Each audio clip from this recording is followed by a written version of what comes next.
guys, and welcome back to Everything DIY.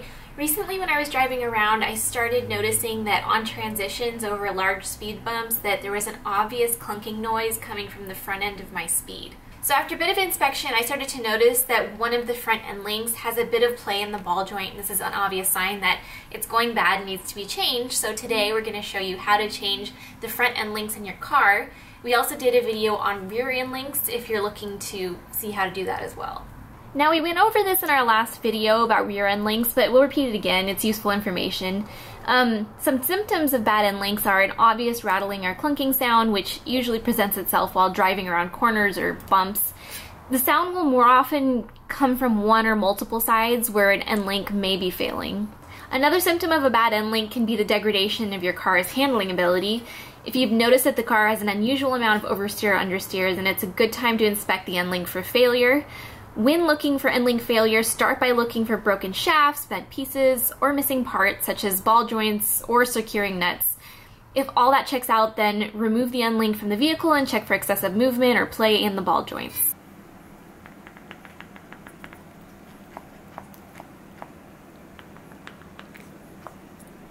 If you're still unable to find any issues with your end links, the last step is to make sure the links are very tight. Loose end links will definitely cause noise. The tools we're going to be using for this project are a ratchet, 14mm socket, hex key, wrench, jack, and jackstands. The parts we're using are these adjustable Whiteline end links. We should note here the reason we bought adjustable end links is because we have coilover suspension that change the position of our Swaybar. If you're running suspension that keeps the stock ride height, those are not necessary. So to start with, obviously we already did this, but you're going to want to lift the car on both sides, support it with jackstands, and remove the front tire.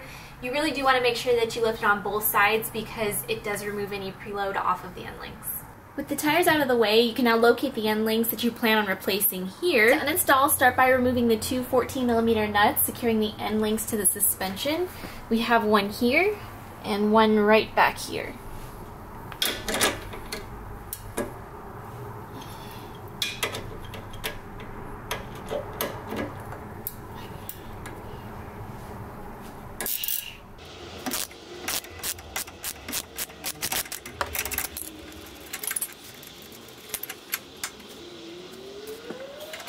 Okay, so for the bottom one, I don't think we really need the hex key because it's tight enough to where the ball joint won't spin.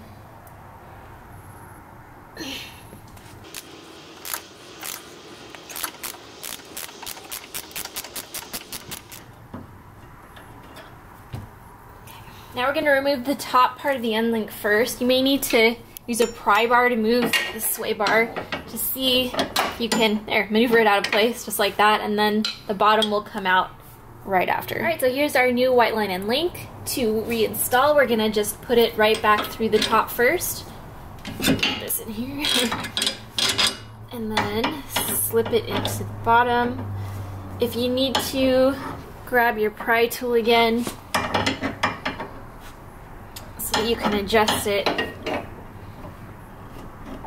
And then it'll fit right back in there.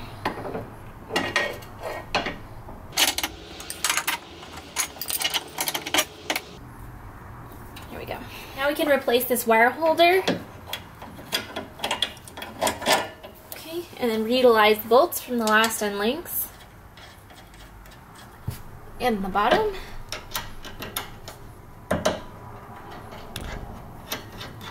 Now I'm going to tighten the nut down to 35 foot-pounds. Now these Whiteline end links should be tight enough to where the ball joints don't spin, but if they are doing so, you can just put this back here and hold it in place. But like I said, these Whiteline end links should be tight enough.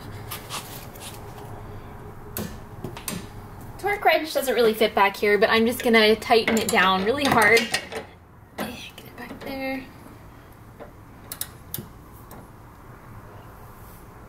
For those with adjustable end links, your objective is to get this sway bar linking point parallel with the ground while under load. What this means is you want this end here to be at the same angle as the floor when the car is on the ground. It's not ideal to have the bar point upwards or downwards. It can limit your suspension. Okay, so we're good to go on this side. I'm going to throw the tire back on. Obviously, I'm going to do the same thing on the other side. And yeah, that's pretty much it. So if you guys like this video, please help us out by hitting that thumbs up button. If you want to see more from us, of course, subscribe.